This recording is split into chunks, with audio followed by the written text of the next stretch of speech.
to be back in Acts this morning, continuing with some of the messages we've had lately.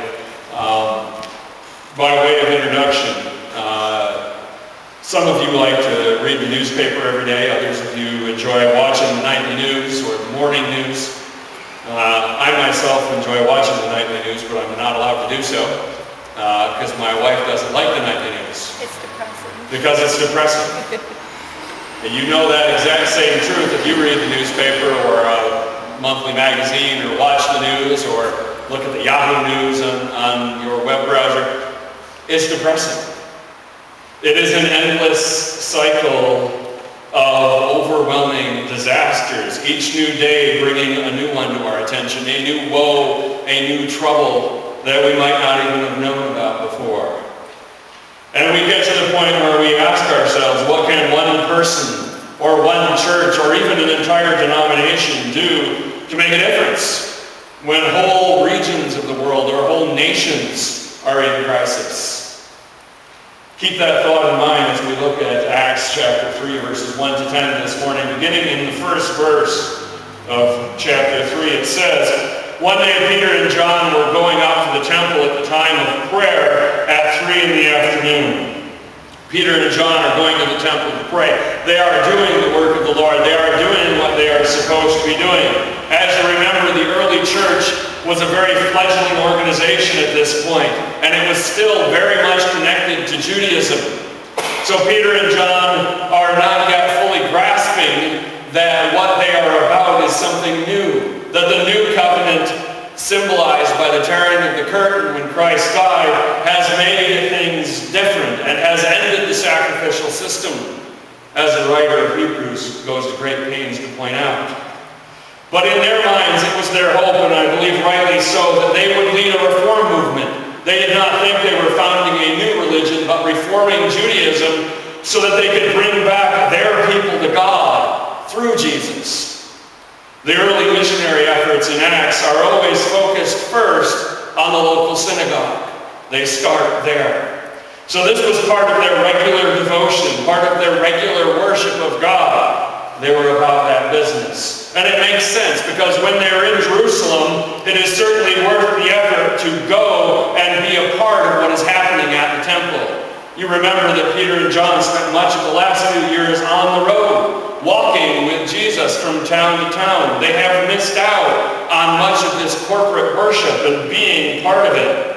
So the last thing that either of them are looking for as they step up to the temple, as they enter into the temple, is to have something interrupt them. They are on their way to pray to God. And there's verse 1. Verse 2 says this, verses 2 and 3. "Now a man crippled from birth was being carried to the temple gate called Beautiful, where he was put every day to beg from those going into the temple courts. When he saw Peter and John about to enter, he asked them for money." They are heading into the temple. Now, is this a distraction or an opportunity? It would have been easy for Peter and John, who are two important leaders of the church, to view this interruption as a distraction that they didn't need. Perhaps this kind of issue is best left for somebody else to deal with. They had important business at hand, and were literally entering the temple gates to conduct it. What could be a better use of their time than to pray, than to worship God? That is the business they should be about.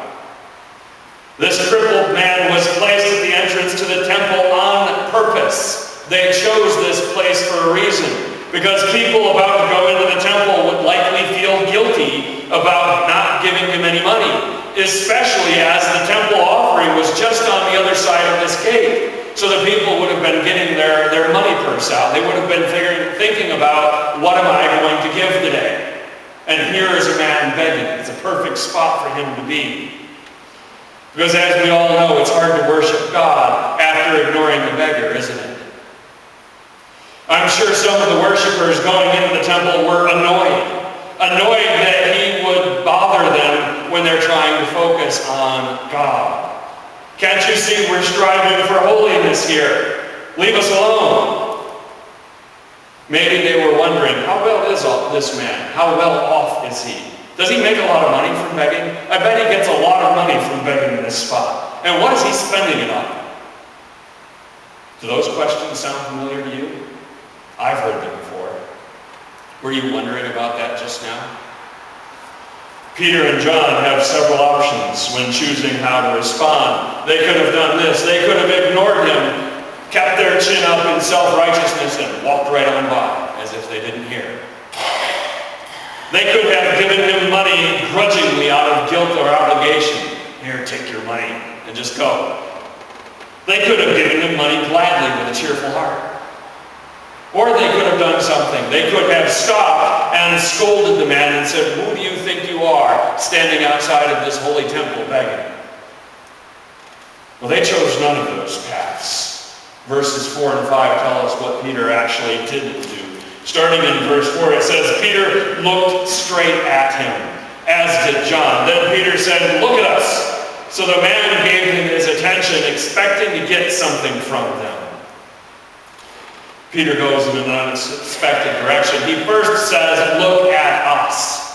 You see, the easy options all involve the ones that I just told you about, doing something quickly.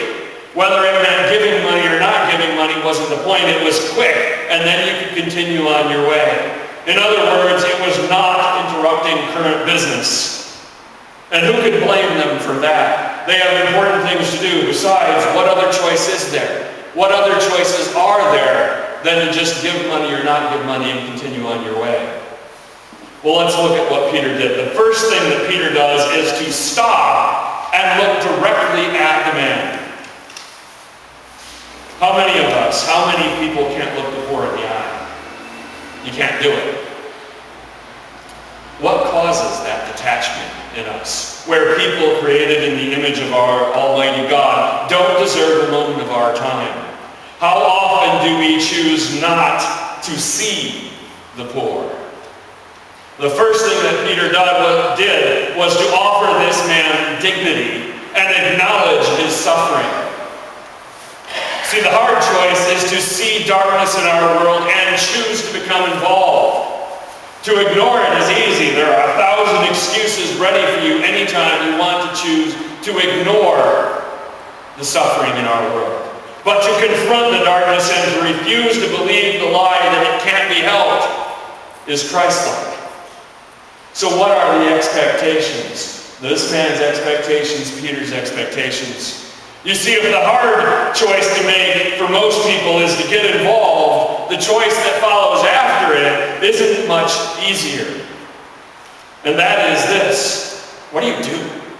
How can you actually help solve the problem? Or is the best that you can hope for to alleviate some of the suffering? If you're willing to help, what do you do? The crippled man expected money from Peter. After all, that was what he was looking for. And that was what people had given him many times before. After all, we all need money to live on, do we not? They had no government assistance in Peter's day. They had virtually no aid programs from charities. So to ask for money is a logical and legitimate choice. He asked for what he needed. And he asked for something people had to give. So it is both logical and necessary. But what if God intends to do something different? What if God intends to do something extraordinary? If God chose to go beyond expectations to the root of the problem, what would that look like? If a beggar approached you on the street with his or her hand out, would you or I have any expectations beyond the negative? Would we dare to see beyond the appearance of the problem to consider root causes?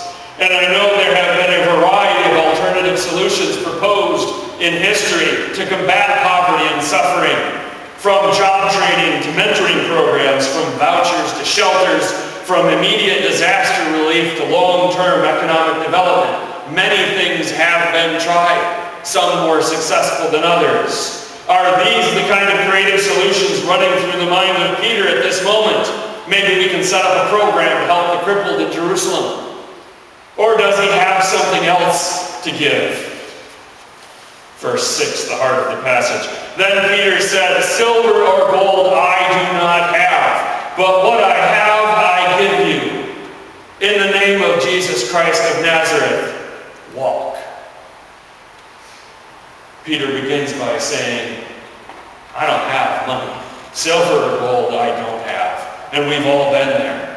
We've all said those words. I don't have any money to give. Is that the end? Have you fulfilled your obligation to your fellow man by telling him you don't have any money to spare? Especially when it's true. That cannot be what Jesus had in mind when he said, "For I was hungry, and you gave me something to eat. I was thirsty, and you gave me something to drink. I was a stranger, and you invited me in. I needed clothes, and you clothed me. I was sick, and you looked after me. I was in prison, and you came to visit me." From the Gospel of Matthew, chapter 25. Yet the man has no way to earn a living. He's been crippled since birth. How can Peter hope to do anything for him if he doesn't have the resources? Let me tell you this very plainly. We will never have all of the resources we require to confront all of the need that we see. There will always be new disasters and seemingly insurmountable problems. Watch the news, read the newspaper. There are new ones every day. We can respond to that fact in one of two ways. Either give up and say we can't help, the problem's too big, or offer what we do have. Has not Jesus also promised, "Give and it will be given to you, a good measure, pressed down, shaken together and running over, will be poured out into your lap. For with the measure you use, it will be measured to you." Also notice that Peter says it in this way, in the name of Jesus Christ of Nazareth. Because here is where our compassion must start. We are not a social group, nor a random charity. There are many out there, we're not one of them. Our purpose and our mission in life comes directly and solely from our hope and faith in the saving power of Jesus Christ. God saved you from the depths of sin when you were hopelessly lost. Because God can do that which nobody else could possibly do. Clearly, God can do easier things as well. And believe it or not, worldwide poverty and war and suffering are easy things to solve compared to the defeat of sin and death that Jesus Christ accomplished through the cross and the empty tomb. Now you might be thinking, okay, that's crazy talk. How could that possibly be? Simply think of it this way. We were powerless to do anything to save ourselves. We could do absolutely nothing to fix our sin problem. But we can make a difference in the lives of others. Even if we only help one person, we have that power. It is not our power, but the power of Jesus working in us that can change one life, that can change our world. I love the line from Schindler's List spoken by the character Wittstock Stern. He said, "To save a life is to save the world entire." Just to save one, he told Oscar. Now you might be thinking, and people out there might be thinking, help is help. Why does it matter if it is done in the name of Jesus? Because there are many organizations and individuals in our world that are acting to help the poor or the needy that have absolutely no connection to Christ. Why bring religion into this? Why not just help for the sake of helping? Well, the answer to that is this. There are two parts to any act of charity. What you do for someone and why you do it. To the person in need, the second part matters little if their need is met. If they are starving and you give them food, they usually don't care why. At least in the short term. But to the person giving, the second part becomes paramount. Even if a need is met, even if you meet someone's need, but do so for self-centered reasons, it will ultimately backfire. Why matters. As a church, we're willing to accept donations to help those in need without inquiring about the motive behind it. If someone sends us a check and says, give this to the poor, we're not going to write them a letter and say, what are your motives? What are you hoping to get out of this? We're just going to pass it on and give it for the sake of those in need. But at the same time, our distribution of that help or our participation in a larger effort will and must always be in the name of Jesus Christ. So why bring why bring religion into charity work? Because it is only in Jesus that a gift of cold water can lead to the living water. It is only in Jesus that a loaf of bread can become the bread of life. We must help those with their physical and emotional needs, but we must not stop there. God created us body, soul, and spirit, and we must minister to the whole person. To fail to alleviate spiritual need as well is to ultimately fail to show the love of Christ. What did Peter say to the man? After telling him in the name of Jesus, he says to him, walk. One thing is clear in this passage. This is not what the crippled man asked for. He didn't ask to walk. He asked for money. And yet, it is the most obvious physical need that he had. So why didn't he ask to be healed? Because people don't ask for what they think is impossible. This man had been crippled from birth, remember. Don't you think he's seen every quack doctor that thinks they can help? Don't you think every miracle worker that came through Jerusalem he has rushed over to, all for naught? When needs go unmet long enough, hope dies inside. The same is true in our world today. How many people have given up hope for themselves, or hope for their family, or their community, or a cause that they once believed in, and are now saying, I need to try. Peter shows us the balance that is needed for our ministry to those in need. He meets the clear priority need, and he does so in the name of Jesus. Peter does not demand that this man accept Jesus before he is healed. Nor does he heal the man and then go on his way without addressing the spiritual need. The command to walk by the power of Jesus is the home run solution. My apologies for a baseball analogy, but here it is. This crippled man was only thinking about trying to get on base any way he could, just to survive. And yet Peter is swinging for the fences. There's one more baseball metaphor coming.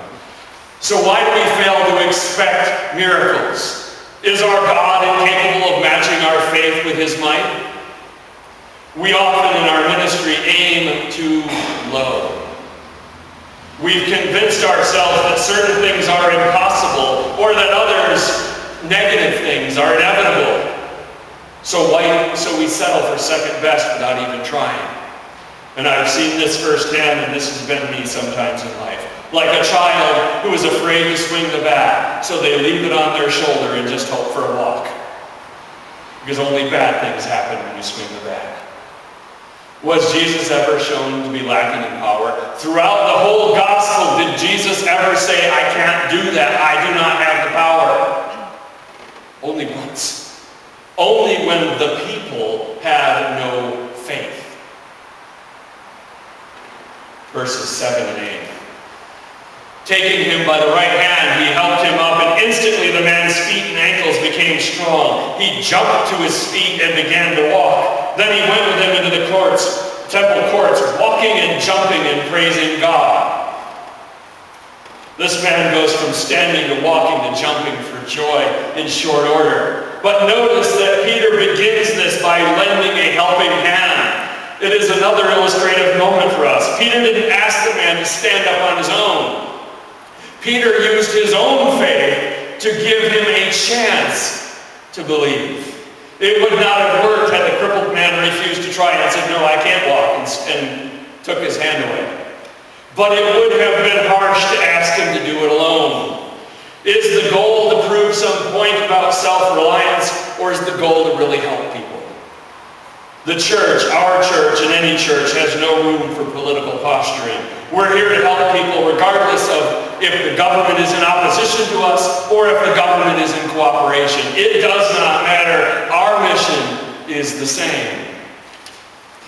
But notice the power of walking in faith. It only took moments for this man who had never even stood up before. He has never stood on his own 2 feet. Moments later, he is jumping for joy. You see, faith is like that. When those in need realize that hope can be embraced and that love is real, the response is overwhelming. When we act in faith and love, God works in our hearts and in their hearts, and God transforms lives, both ours and theirs. It has been proven time and time again, and I know this firsthand, and tons of people I have talked to will say this. If you go on a short-term mission trip seeking to help other people change, you will return having discovered instead how much God has changed you. Should we be surprised at all that God operates this way? When we begin to act like Christ, God begins to mold our hearts and mind and make them Christ-like.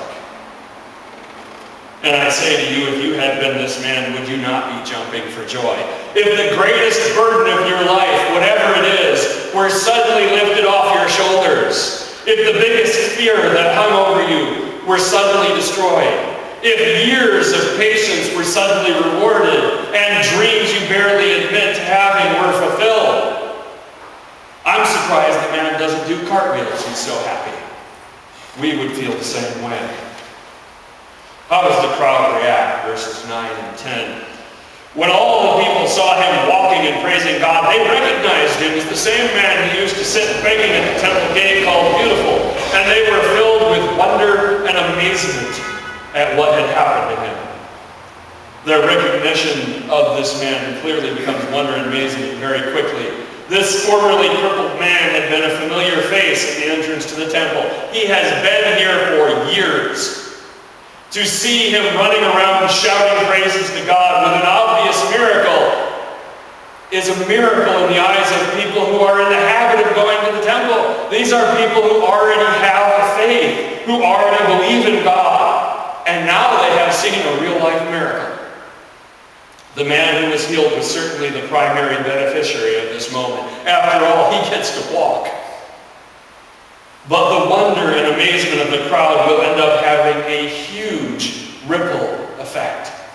Not only those who believed in Jesus that very day, and by the end of the chapter there are thousands of them, but also their families, their neighbors, and all who in turn believed because of their testimony. You see, God used the physical healing of one man in the name of Jesus to bring thousands of sinners to repentance. Even today, this story has the power to change lives. This too is an example for us to think on. One act of charity, even a simple one, can have a ripple effect that is far-reaching. Imagine how great the effect would be if we coordinated and sustained our acts of charity with all of God's people. If we together showed the world the love of Jesus to those in need. Imagine the effect they would have. So I ask you then, in closing, what do you have to give? Peter didn't have money, but he had two other things that were more valuable to give. He had a miraculous healing, and he had the gospel of Jesus Christ. The need presented itself to Peter. He didn't even have to go looking for it. Instead of walking on by, he chose to do something about it.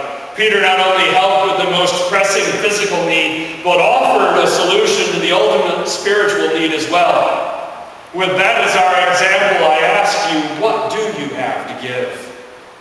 Because the need is all around you. Choose to open your eyes and see the opportunities. We cannot solve all of the problems we see, but don't let that stop you from trying to help at least one of the needs in front of your eyes. And I am not talking about helping your biological family or your church family. That is not charity. That is your obligation. We must begin at home. We are required to do so, but woe to us if we let it end there. If the gospel message is going to truly be heard and received by those who desperately need it, it needs to be accompanied by compassionate and wise efforts to help alleviate hunger and thirst and homelessness and sickness and poverty and justice, violence and war, any and all of them. Do they not deserve your compassion? Is the grace of God only for people like us and not for them? If that thought arises in your heart, be quick to fall on your knees in repentance, lest God in his anger be aroused against you for your ingratitude. Because we did not deserve all that we have. We are a people blessed by God, a people saved by grace. Can you not be the hands of Jesus reaching out to help those in need? Can you not be his feet, walking to find them where they are and bring them hope? So start somewhere. Start with someone. Make a difference. Begin around the corner and watch the ripples of that charity travel around the world. You see, we all have something to offer. What you have, you can give.